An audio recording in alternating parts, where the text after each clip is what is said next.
نکاح کرنے کی شرعی حیثیت کیا ہے؟ شریعت ہم سے اس کا مطالبہ کرتی ہے، شدت سے مطالبہ کرتی ہے، نہیں کرتی، ہم پر چھوڑ دیا ہے۔ نبی اکرم صلی اللہ علیہ وسلم نے ارشاد فرمایا نوجوانوں کے گروہ کو ملاحظہ فرمایا، اے نوجوانوں کے گروہ کہ جو تم میں سے نکاح کی استطاعت رکھتا ہو تو اسے چاہیے کہ وہ نکاح کر لے، اور جو استطاعت نہیں رکھتا اس پر روزہ لازم ہے، فَإِنَّهُ لَهُ وِجَاءٌ، کیونکہ روزہ جو ہے وہ شہوت کو کاٹنے والا ہے۔ تو پھر اس کو ایک اور ذریعہ بتا دیا کہ تم اپنے آپ کو بھوکا رکھو، مشغول رکھو، فارغ نہ رکھو، اور روزہ ایک بہترین چیز ہے جو شہوت کو دباتا ہے، کاٹتا ہے۔ تو لہٰذا اس کو پھر نکاح، ورنہ تو کہتے ہیں کہ بھئی کچھ بھی ہو نکاح کر لو، جائز ذریعے سے اس ضرورت کو پورا کر لو، لیکن استطاعت پر اس کو رکھا ہے۔ اس کا مطلب فرسٹ آف آل اس کو دیکھنا ہوگا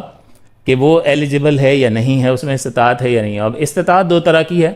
نان نفقہ اور مہر دینے کی استطاعت، یہ مالی استطاعت ہے، اور یہ بدنی استطاعت ہے کہ وہ عورت کے حقوق ادا کر سکتا ہو، یعنی ازدواجی تعلق ادا کر سکتا ہو۔ تو یہ دونوں طرح کی استطاعت اگر اس شخص میں ہے، پھر اب اس کی کیفیت کو دیکھا جاتا ہے کہ اگر استطاعت ہے، دوسرا استطاعت نہیں ہے۔ اگر استطاعت ہے تو اس میں جو وہ فطری تقاضا ہے وہ کس درجے پر ہے؟ تو شہوت کی حالت اعتدال میں ہے، کوئی بہت زیادہ اس کو تنگ نہیں کر رہی، تو ایسی صورت میں شریعت کہتی ہے کہ تمہارے لیے نکاح کرنا سنت مؤکدہ ہے۔ نتیجہ کیا نکلے گا کہ فوری مطالبہ نہیں ہے کہ ابھی کے ابھی کرو، کیونکہ حالت معتدل ہے۔ جب حالت معتدل ہے تو گناہ میں مبتلا ہونے کا اندیشہ نہیں ہے۔ جب اندیشہ نہیں ہے تو شریعت کی طرف سے مطالبہ بھی فوری نہیں ہے، لیکن اگر کوئی اصرار کے ساتھ ہمیشہ کے لیے ارادہ کر لے تو شریعت پھر ناراض ہوگی، اور پھر شریعت جو ہے وہ سنت مؤکدہ کا تارک کہلائے گا، اور پھر اس وجہ سے وہ گناہگار قرار پائے گا اگر کوئی مقصد بھی نہیں ہے۔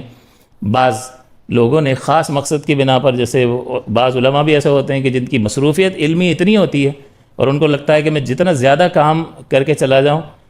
امت کو دے کر چلا جاؤں، تو وہ پھر اس طرف نہیں آتے ہیں، تو وہ علیحدہ ایک مقصد ہوتا ہے۔ لیکن عمومی طور پر شریعت مطہرہ جس کی حالت معتدل ہے اس کو سنت مؤکدہ قرار دیتی ہے، تو یعنی فوری مطالبہ نہیں ہے، اختیار ہے۔ تو وہ تھوڑا سا ڈیلے کر سکتا ہے کہ میں ابھی تھوڑا سا سیٹل ڈاؤن ہو جاؤں، تھوڑا سا کیریئر بنا لوں، تھوڑا سا اور مال جمع کر لوں، آسودہ حال ہو جاؤں، شریعت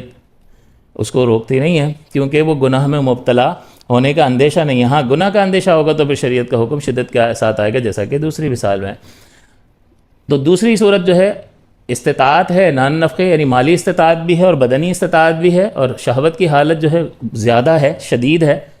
اور غالب زن یہ ہے کہ اس کو لگتا ہے کہ زنا میں مبتلا ہو جائے گا، گناہ کی طرف چلا جائے گا، تو شریعت اب اس سے فوری مطالبہ کرتی ہے کہ واجب ہے۔ اور واجب کا ترک جو ہوتا ہے وہ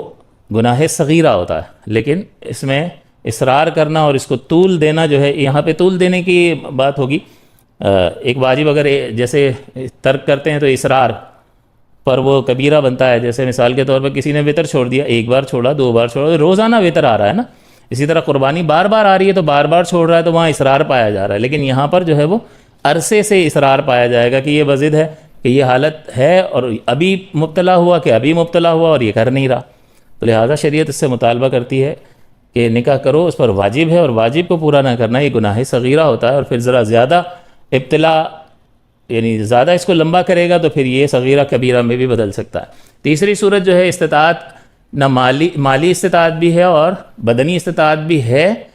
اور شہوت کی جو حالت ہے اس میں وہ اتنی بہت زیادہ شدید ہے جس سے زنا کا اس کو یقین ہے، شریعت فوراً کہے کہ تم پر فرض ہے کہ تم نکاح کرو، اور فرض کا ترک حرام ہوتا ہے، گناہ کبیرہ ہوتا ہے۔ تو اب دیکھیں یہاں شریعت کچھ نہیں کہہ رہی سنت موقدہ کی صورت میں، لیکن دائمی ترک کو پسند نہیں کر رہی، اس میں ڈانٹ ڈپٹ ہو رہی ہے اور پھر یہ گناہ بنے گا۔ یہاں شریعت کہہ رہی ہے نکاح کر لو، اور اس کو پورا نہ کرنا جو ہے وہ گناہ صغیرہ بن رہا ہے، کیونکہ یہاں پر ظن غالب ہو سکتا ہے وہ ڈیلے بھی کرے اور مبتلا نہ ہو، اپنے آپ کو روک کے رکھے، لیکن چونکہ ایک صورت پیدا ہونے والی تھی، یعنی گناہ کی طرف جو چیز لے جانے والی ہوتی ہے، پھر شریعت اس کو بھی روکتی ہے، سد باب کرتی ہے، جس کو کہتے ہیں دروازہ بند کرنا۔ دوبارہ واجب اور فرض جہاں قرار دیا کہ زنا میں مبتلا ہونے کا اس کو یقین ہے، تو پھر اس پر نکاح کرنا اس کے لیے فرض ہوتا ہے، اور فرض کا ترک حرام ہوتا ہے۔ تو یہاں پر ان تینوں صورتوں میں شریعت مطہرہ لزوم کے ساتھ ایک مسلمان سے نکاح کرنے کا مطالبہ کرتی ہے، لیکن ان کے درجات میں فرق ہے۔ دوسری صورت ہے کہ استطاعت مالی اور بدنی استطاعت نہیں ہے۔ اب عدم قدرت کا کیا معاملہ ہے کہ ظن غالب ہے کہ یا تو وہ نان نفقہ دے ہی نہیں سکتا، یا وہ ازدواجی تعلق قائم نہیں کر سکتا، اس کو ظن غالب ہے، تو پھر ایسے شخص کا نکاح کرنا مکروہ تحریمی ہے۔ جی کر دو، پھر خود ہی جب ذمہ داریاں پڑیں گی تو انسان بن جائے گا، کیوں کر دو کسی کی بچی کے ساتھ؟ تو دیکھیں شریعت بھی یہاں اس کو منع کر رہی ہے، اس کو نکاح کرنا گناہ قرار دے رہی ہے۔